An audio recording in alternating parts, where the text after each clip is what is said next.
प्यारे ਸਰੋਤਾ ਜਨੋ, ਵਾਹਿਗੁਰੂ ਜੀ ਕਾ ਖਾਲਸਾ, ਵਾਹਿਗੁਰੂ ਜੀ ਕੀ ਫਤਿਹ। ਅਤੀ ਮਹੱਤਵਪੂਰਨ ਸਵਾਲਾਂ ਦੇ ਜਵਾਬ ਭਾਗ 71।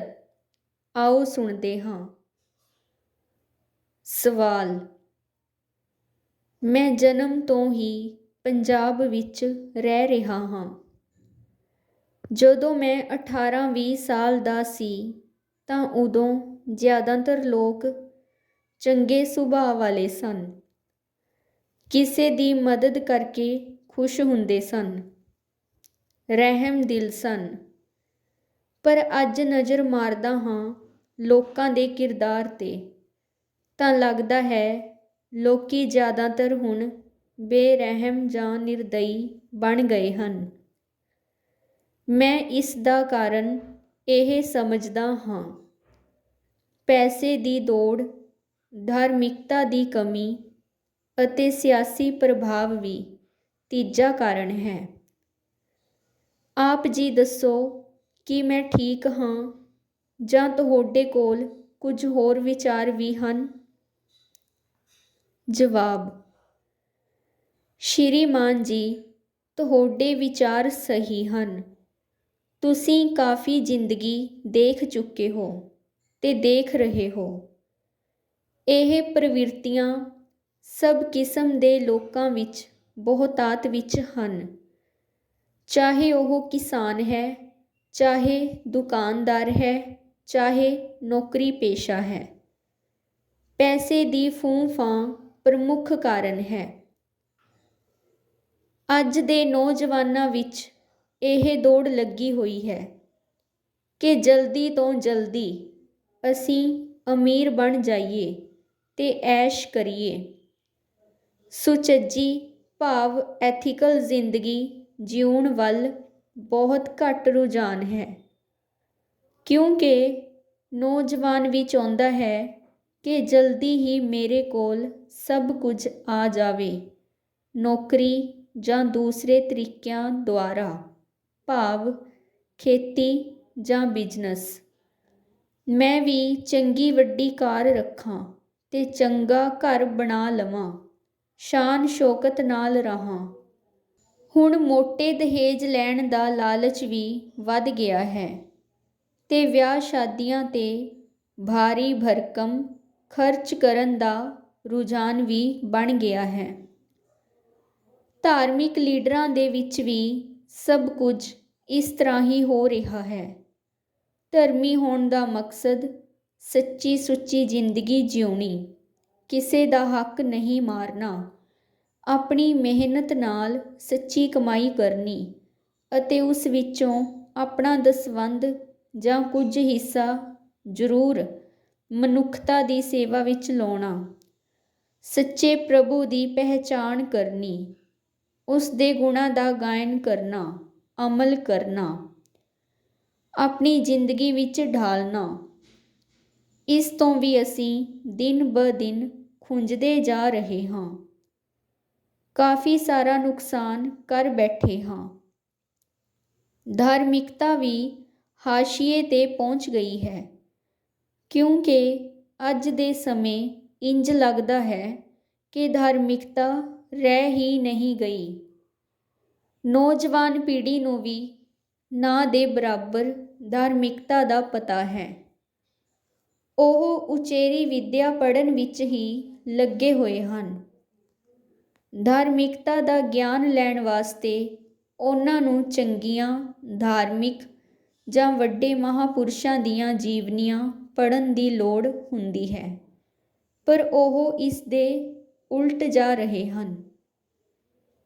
ਸਿਆਸੀ ਲੋਕ ਬਹੁਤਾਤ ਵਿੱਚ ਕਰਪਟ ਹੋ ਗਏ ਹਨ। ਉਹਨਾਂ ਨੂੰ ਧਾਰਮਿਕਤਾ ਜਾਂ ਚੰਗਿਆਈ ਨਾਲ ਪਿਆਰ ਨਹੀਂ ਰਹਿ ਗਿਆ। ਉਹ ਲੁੱਟ ਖਸੁੱਟ ਵਿੱਚ ਪੈ ਚੁੱਕੇ ਹਨ। ਬਹੁਤ ਥੋੜ੍ਹੇ ਲੋਕ ਦਿਆਨਤਦਾਰ ਹਨ। ਮੈਂ ਆਪ ਜੀ ਨੂੰ ਇਸ ਨਿਰਦਈਪੁਣਾ ਜਾਂ ਬੇਰਹਿਮੀ ਦਾ ਕਾਰਨ ਮੇਰੀ ਸੋਚ ਦੁਆਰਾ ਕਿੱਥੋਂ ਸ਼ੁਰੂ ਹੁੰਦਾ ਹੈ ਤੇ ਕਿਵੇਂ ਇਸ ਨੇ ਹੁਣ ਪਿਛਲੇ 50-60 ਸਾਲ ਤੋਂ ਤੇਜ਼ੀ ਫੜੀ ਹੈ, ਇਸ ਦੇ ਉੱਤੇ ਦੱਸਣਾ ਚਾਹੁੰਦਾ ਹਾਂ। ਜਦੋਂ ਮਨੁੱਖ ਨੂੰ ਜ਼ਿੰਦਗੀ ਮਿਲੀ ਤਾਂ ਉਸ ਵਕਤ ਉਹ ਸਦਗੁਣਾ ਵਾਲਾ ਈਸ਼ਵਰ ਦੀ ਨਿਆਈ ਸੀ। ਉਸ ਨੂੰ ਪਤਾ ਹੀ ਨਹੀਂ ਸੀ ਕਿ ਪਾਪ ਕੀ ਹੁੰਦਾ ਹੈ, ਗਲਤ ਕੀ ਹੁੰਦਾ ਹੈ। ਉਸ ਦੇ ਅੰਦਰ ਤਾਂ ਤਾਜ਼ਾ ਤਾਜ਼ਾ ਈਸ਼ਵਰ ਆ ਬੈਠਾ ਸੀ ਤੇ ਉਸ ਦਾ ਹਰ ਕਰਮ ਈਸ਼ਵਰੀ ਸੀ, ਭਾਵ ਸ਼ੁਭ ਸੀ। ਇਹ ਪ੍ਰਵਿਰਤੀ ਜਾਨਵਰਾਂ ਵਿੱਚ ਵੀ ਸੀ। ਸਭ ਦੇ ਜੀਵਨ ਦਾ ਆਧਾਰ ਸੱਚ ਸੀ। ਸੱਚ ਰਹਿਮ ਦਿਲ ਹੁੰਦਾ ਹੈ, ਇਨਸਾਫ ਪਸੰਦ ਹੁੰਦਾ ਹੈ। ਈਸ਼ਵਰ ਨੇ ਜ਼ਿੰਦਗੀ ਜਿਉਣ ਲਈ ਮਨੁੱਖ ਵਾਸਤੇ ਬਹੁਤ ਨਿਆਮਤਾਂ ਬਣਾਈਆਂ ਹਨ। ਹਜ਼ਾਰਾਂ ਕਿਸਮ ਦੇ ਫਲ, ਸਬਜ਼ੀਆਂ, ਪੱਕੀਆਂ ਜਾਂ ਕੱਚੀਆਂ, ਸਵਾਦ ਭਰੀਆਂ ਖਾਣ ਲਈ ਬਣਾਈਆਂ ਹੋਈਆਂ ਹਨ। ਅਨਾਜ ਵੀ ਪੈਦਾ ਕਰ ਦਿੱਤਾ ਸੀ। ਮਨੁੱਖ ਮਿਹਨਤ ਕਰਕੇ ਜ਼ਮੀਨ ਵਿੱਚੋਂ ਇਹਨਾਂ ਅਨਾਜਾਂ ਦੀਆਂ ਪ੍ਰਾਪਤੀਆਂ ਕਰਨ ਲੱਗ ਪਿਆ। ਮਨੁੱਖੀ ਜੋੜਾ ਬੱਚੇ ਵੀ ਪੈਦਾ ਕਰਦਾ ਆ ਰਿਹਾ ਸੀ। ਇਸ ਕੰਮ ਲਈ ਸਦੀਆਂ ਲੱਗ ਗਈਆਂ ਸਨ। ਇਸ ਤੋਂ ਬਾਅਦ ਮਨੁੱਖ ਗਿਆਨ ਪ੍ਰਾਪਤ ਕਰਨ ਲਈ ਅੱਗੇ ਵਧਿਆ। ਜ਼ਿੰਦਗੀ ਬੜੀ ਸੁਖਾਵੀਂ ਵਧੀਆ ਚੱਲ ਰਹੀ ਸੀ। ਪਸ਼ੂ, ਪੰਛੀ, ਜਾਨਵਰ ਸਭ ਬੜੇ ਸੁਚੱਜੇ ਢੰਗ ਨਾਲ ਆਪਣੇ ਆਪਣੇ ਹੱਕਾਂ ਦੀ ਰਾਖੀ ਕਰਦੇ ਹੋਏ ਜੀ ਰਹੇ ਸਨ। ਪਤਾ ਨਹੀਂ ਇੱਕ ਮਨੁੱਖ ਦੇ ਮਨ ਵਿੱਚ ਇਹ ਸ਼ੁਰੂਆਤ ਪੈਦਾ ਹੋਈ ਹੋਵੇਗੀ ਤੇ ਉਸਨੇ ਮੁਰਗੀ ਦੇ ਅੰਡੇ ਨੂੰ ਜਨਮ ਲੈਂਦੇ ਵੇਖਿਆ ਹੋਣਾ ਹੈ ਤੇ ਉਸ ਦਾ ਮਨ ਕੀਤਾ ਕਿ ਮੈਂ ਦੇਖਾਂ ਇਹ ਕੀ ਚੀਜ਼ ਹੈ। ਤਾਂ ਉਸਨੇ ਅੰਡੇ ਨੂੰ ਤੋੜਿਆ, ਵਿੱਚੋਂ ਇੱਕ ਗੋਲੀ ਦੇਖ ਕੇ ਉਸ ਦਾ ਸਵਾਦ ਚਖਣਾ ਚਾਹਿਆ। ਉਸਨੇ ਖਾ ਲਿਆ ਤਾਂ ਬਹੁਤ ਸਵਾਦੀ ਲੱਗਾ। ਉਸਨੇ ਇਹ ਕੰਮ ਫਿਰ ਵਧਾਉਣਾ ਸ਼ੁਰੂ ਕਰ ਦਿੱਤਾ। ਆਪ ਵੀ ਤੇ ਹੋਰ ਆਪਣੇ ਮਿੱਤਰ ਲੋਕਾਂ ਵਿੱਚ ਪ੍ਰਚਾਰ ਕਰਨਾ ਸ਼ੁਰੂ ਕਰ ਦਿੱਤਾ। ਇਸ ਵਿੱਚ ਤਾਂ ਤਾਕਤ ਜ਼ਿਆਦਾ ਹੈ ਫਲ ਸਬਜ਼ੀਆਂ ਨਾਲੋਂ। ਜਦੋਂ ਸ਼ਰਾਰਤੀ ਮਨੁੱਖ ਅੰਡੇ ਨੂੰ ਚੁੱਕਣ ਲੱਗਦਾ ਹੋਵੇਗਾ ਤਾਂ ਮੁਰਗੀ ਮਾਂ ਉਸ 'ਤੇ ਜ਼ਰੂਰ ਝਪਟਦੀ ਹੋਵੇਗੀ। ਮਨੁੱਖ ਬੇਰਹਿਮੀ ਨਾਲ ਖਾ ਰਿਹਾ ਸੀ। ਫਿਰ ਉਸਨੇ ਸੋਚਿਆ ਹੋਵੇਗਾ ਕਿ ਮੈਂ ਮੁਰਗੇ ਨੂੰ ਕਿਉਂ ਨਾ ਖਾ ਲਵਾਂ, ਇਸ ਨਾਲ ਹੋਰ ਤਾਕਤ ਮਿਲੇਗੀ। ਮੁਰਗੀ ਦੇ ਤਾਂ ਮੈਂ ਅੰਡੇ ਖਾਵਾਂਗਾ ਤੇ ਮੁਰਗੇ ਨੂੰ ਤਾਂ ਮੈਂ ਭੁੰਨ ਕੇ ਖਾ ਜਾਵਾਂਗਾ। ਇਹ ਸਿਲਸਿਲਾ ਵਧਣ ਲੱਗ ਪਿਆ। ਹੁਣ ਇਸ ਤਰ੍ਹਾਂ ਮਨੁੱਖ ਦੇ ਮਨ ਵਿੱਚ ਥੋੜ੍ਹੀ ਜਿਹੀ ਬੇਰਹਿਮੀ ਸ਼ੁਰੂ ਹੋ ਗਈ ਸੀ। ਫਿਰ ਇਹ ਕੰਮ ਵਧਣ ਲੱਗਾ ਤੇ ਫਿਰ ਮੁਰਗੇ ਮੁਰਗੀ ਤੱਕ ਹੁੰਦਾ ਹੁੰਦਾ ਇਹ ਛੋਟੇ ਜਾਨਵਰਾਂ, ਪੰਛੀਆਂ ਤੱਕ ਪਹੁੰਚਣ ਲੱਗਾ। ਹੁਣ ਬੇਰਹਿਮੀ ਦਾ ਲੈਵਲ ਵਧਣ ਲੱਗ ਪਿਆ। ਇਸ ਬੇਰਹਿਮੀ ਦੇ ਸੰਸਕਾਰ ਮਨੁੱਖੀ ਮਨ ਵਿੱਚ ਪ੍ਰਗਟ ਹੋਣ ਲੱਗੇ। ਫਿਰ ਆਪਸ ਵਿੱਚ ਖੋਹ ਖਿੰਝ ਸ਼ੁਰੂ ਹੋ ਗਈ। ਇਸ ਤਰ੍ਹਾਂ ਫਿਰ ਖੁਦਗਰਜ਼ੀ ਨੇ ਜਨਮ ਲੈ ਲਿਆ ਹੋਵੇਗਾ। ਇਸ ਤਰ੍ਹਾਂ ਹੌਲੀ ਹੌਲੀ ਮਨੁੱਖ ਉੱਤੇ ਕਬਜ਼ਾ ਕਰਨ ਦੀ ਭਾਵਨਾ ਪੈਦਾ ਹੋ ਗਈ ਹੋਵੇਗੀ। ਜਦੋਂ ਮਨੁੱਖ ਖੇਤੀ ਕਰਨ ਲੱਗ ਪਿਆ ਹੋਵੇਗਾ ਤਾਂ ਹੌਲੀ ਹੌਲੀ ਉਸਨੇ ਜ਼ਮੀਨ ਦਾ ਮਾਲਕ ਬਣਨ ਲਈ ਕਬਜ਼ਾ ਕਰਨਾ ਸ਼ੁਰੂ ਕਰ ਦਿੱਤਾ ਹੋਵੇਗਾ। ਸਦੀਆਂ ਬੀਤਦੀਆਂ ਗਈਆਂ ਤੇ ਬੀਤਦੀਆਂ ਗਈਆਂ। ਮਨੁੱਖ ਦੀ ਆਬਾਦੀ ਵਧੀ ਜਾ ਰਹੀ ਸੀ। ਕਰਮ ਥੋੜ੍ਹੇ ਥੋੜ੍ਹੇ ਖਰਾਬ ਹੋ ਰਹੇ ਸਨ। ਫਿਰ ਲੋਭ ਤੇ ਕ੍ਰੋਧ ਦੀ ਪ੍ਰਵਿਰਤੀ ਪੈਦਾ ਹੋ ਗਈ ਤੇ ਵਧਣ ਲੱਗ ਪਈ। ਕਾਮ ਪ੍ਰਵਿਰਤੀ ਜਿਸ ਨੇ ਸਭ ਤੋਂ ਪਹਿਲਾਂ ਆਪਣੇ ਜ਼ੋਰ ਦਿਖਾਏ ਸਨ, ਉਹ ਬਰਾਬਰ ਵੱਧਦੀ ਫੁੱਲਦੀ ਰਹੀ।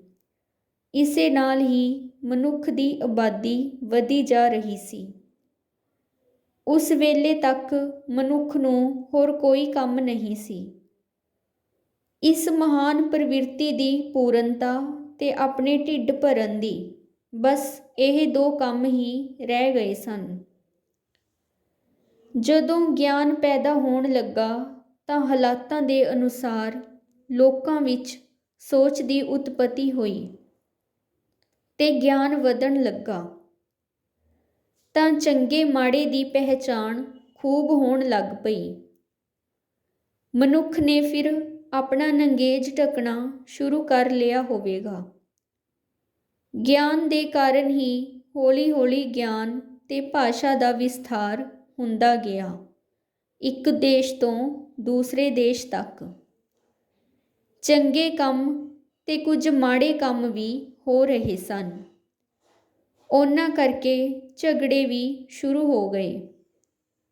ਇਸ ਤਰ੍ਹਾਂ ਦੁਨੀਆ ਵਿਕਾਸ ਕਰਦੀ ਚੱਲ ਰਹੀ ਹੈ ਤੇ ਚੱਲਦੀ ਰਹੇਗੀ। ਮਨੁੱਖਤਾ ਦੇ ਮਨ ਵਿੱਚ ਜਿਵੇਂ ਜਿਵੇਂ ਚੱਲਦਾ ਰਹਿੰਦਾ ਹੈ, ਚੰਗਿਆਈਆਂ ਦਾ ਬੁਰਾਈਆਂ ਦਾ ਘਾਟਾ ਵਾਧਾ ਹੁੰਦਾ ਰਹਿੰਦਾ ਹੈ। ਮਨੁੱਖ ਨੇ ਆਪਣੀ ਸੱਚਾਈ ਤੋਂ ਗਿਆਨ ਧਾਰਮਿਕਤਾ ਸ਼ੁਰੂ ਕਰ ਦਿੱਤੀ ਤਾਂ ਕਿ ਲੜਾਈਆਂ ਝਗੜੇ ਨਾ ਹੋਣ। ਹੱਕ ਸੱਚ ਦੀ ਗੱਲ ਚੱਲ ਪਈ ਸੀ। ਫਿਰ ਮਨੁੱਖ ਛੋਟੇ ਛੋਟੇ ਕਸਬਿਆਂ ਤੋਂ ਵੱਡੇ ਵੱਡੇ ਸ਼ਹਿਰਾਂ ਵੱਲ ਵੱਧ ਗਿਆ। ਨਵੇਂ ਨਵੇਂ ਦੇਸ਼ ਬਣ ਗਏ, ਹੱਦ-ਬੰਨੇ ਹੋ ਗਏ। ਲੜਾਈ ਝਗੜੇ ਵੀ ਵੱਧ ਗਏ ਤੇ ਵੱਧ ਰਹੇ ਹਨ। ਬੇਰਹਿਮੀ ਦੀ ਨੀਂਹ ਇੱਕ ਸ਼ਰਾਰਤੀ ਮਨੁੱਖ ਦੇ ਮੁਰਗੀ ਦਾ ਅੰਡਾ ਖਾਣ ਨਾਲ ਪੈਦਾ ਹੋਈ ਸੀ। ਇਹ ਮੇਰੀ ਲੇਖਕ ਦੀ ਸੋਚ ਹੈ। ਕੋਈ ਸਹਿਮਤ ਹੋਵੇ ਜਾਂ ਨਾ ਹੋਵੇ, ਉਹ ਗੱਲ ਵੱਖਰੀ ਹੈ। ਬੇਰਹਿਮੀ ਭਾਵ ਨਿਰਦਈਪੁਣਾ ਕਿਸੇ ਦਾ ਹੱਕ ਖੋਹਣ ਨਾਲ ਪੈਦਾ ਹੁੰਦਾ ਹੈ। ਮਾਂ ਮੁਰਗੀ ਦਾ ਅੰਡਾ ਚੁੱਕ ਕੇ ਖਾ ਜਾਣਾ ਤੇ ਮੁਰਗੀ ਦੇ ਮਨ ਵਿੱਚ ਕਿਤਨੀ ਤਕਲੀਫ ਪਹੁੰਚੀ ਹੋਵੇਗੀ, ਇਹ ਕੋਈ ਮਾਂ ਹੀ ਮਹਿਸੂਸ ਕਰ ਸਕਦੀ ਹੈ। ਚਾਹੇ ਮਨੁੱਖ ਦੀ ਮਾਂ ਹੋਵੇ, ਚਾਹੇ ਕਿਸੇ ਜੀਵ ਦੀ ਹੋਵੇ, ਉਸ ਮਾਂ ਦੇ ਮਨ ਤੋਂ ਕਿੰਨੀਆਂ ਹੀ ਬਦਅਸੀਸਾਂ ਉਸ ਪ੍ਰਤੀ ਨਿਕਲਦੀਆਂ ਹਨ, ਜਿਹੜਾ ਉਸ ਦਾ ਹੱਕ ਖੋਹ ਲੈਂਦਾ ਹੈ। ਇਸੇ ਤਰ੍ਹਾਂ ਹੋਰ ਸ਼ਰਾਰਤੀ ਮਨੁੱਖ ਨੇ ਮਛਲੀਆਂ ਨੂੰ ਵੀ ਪਕੜ ਕੇ ਖਾਣਾ ਸ਼ੁਰੂ ਕਰ ਦਿੱਤਾ ਹੋਵੇਗਾ। ਉਸਨੇ ਸਮੁੰਦਰ ਵਿੱਚ ਵੇਖਿਆ ਹੋਵੇਗਾ ਕਿ ਵੱਡੀ ਮਛਲੀ ਛੋਟੀ ਮਛਲੀ ਨੂੰ ਖਾ ਰਹੀ ਹੈ, ਤਾਂ ਉਸਨੇ ਇਹ ਪ੍ਰਚਾਰ ਕਰਨਾ ਸ਼ੁਰੂ ਕਰ ਦਿੱਤਾ। ਹਰ ਵੱਡੀ ਮਛਲੀ, ਹਰ ਤਾਕਤਵਰ ਮਨੁੱਖ ਦੂਸਰੇ ਉੱਤੇ ਹੱਕ ਰੱਖਦਾ ਹੈ। ਇੱਥੇ ਖੁਦਗਰਜ਼ੀ ਪੂਰੀ ਤਰ੍ਹਾਂ ਪ੍ਰਗਟ ਹੁੰਦੀ ਹੈ। ਸਮੁੰਦਰ ਦੀ ਜ਼ਿੰਦਗੀ ਇਸ ਤਰ੍ਹਾਂ ਦੀ ਹੈ।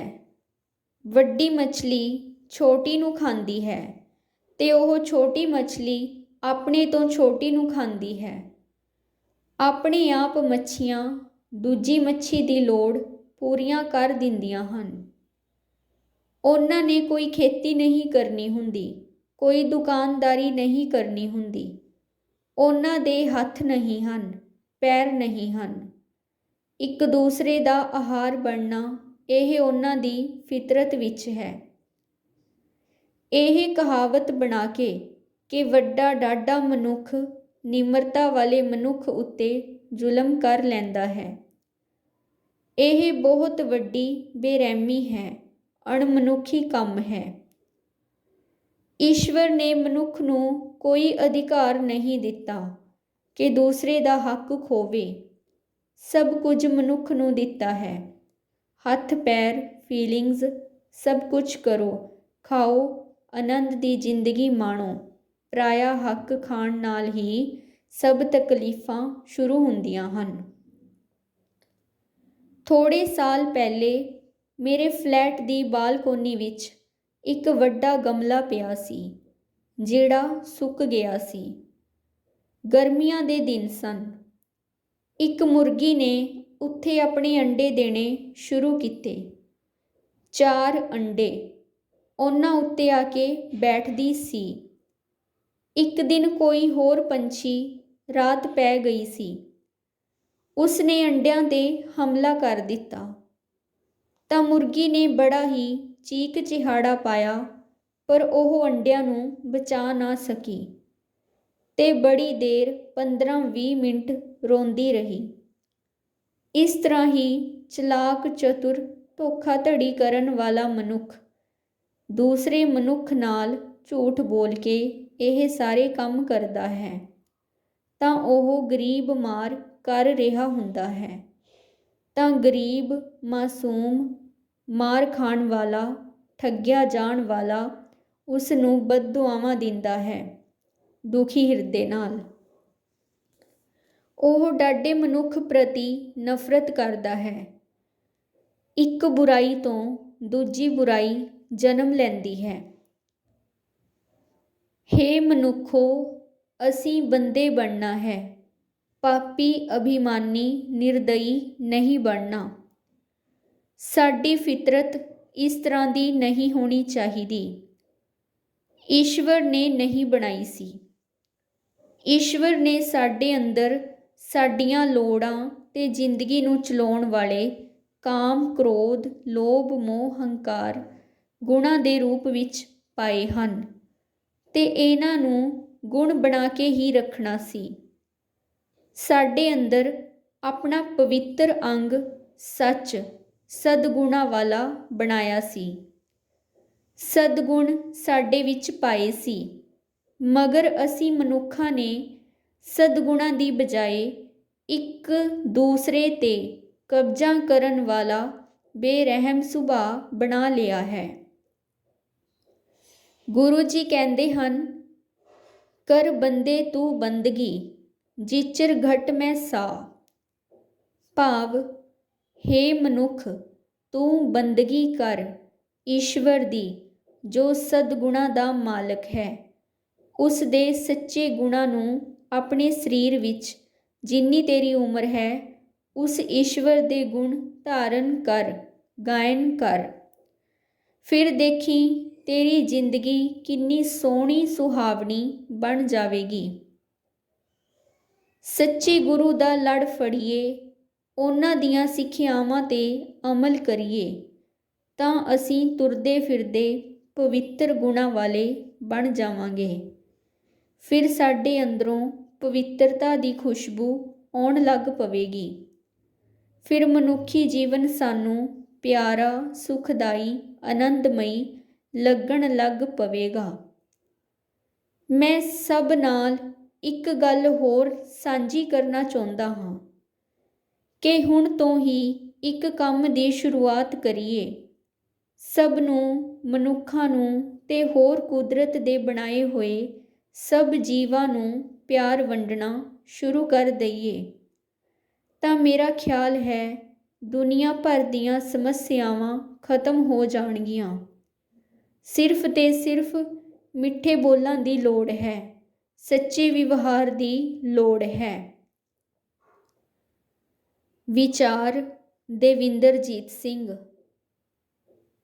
ਪਿਆਰੇ ਸਰੋਤਾ ਜਨੋ, ਨਿਰੋਲ ਸੱਚ ਦਾ ਗਿਆਨ ਟੀਵੀ ਚੈਨਲ ਜੋ ਸੱਚ ਦੇ ਪ੍ਰਚਾਰ ਲਈ ਹੈ, ਇਸ ਨੂੰ ਰੋਜ਼ਾਨਾ ਸੁਣੋ ਜੀ ਤੇ ਆਪਣੇ ਮਿੱਤਰਾਂ ਤੇ ਰਿਸ਼ਤੇਦਾਰਾਂ ਵਿੱਚ ਇਸ ਚੈਨਲ ਨੂੰ ਸ਼ੇਅਰ ਕਰੋ ਜੀ ਤੇ ਸਬਸਕ੍ਰਾਈਬ ਵੀ ਕਰਵਾਓ ਜੀ।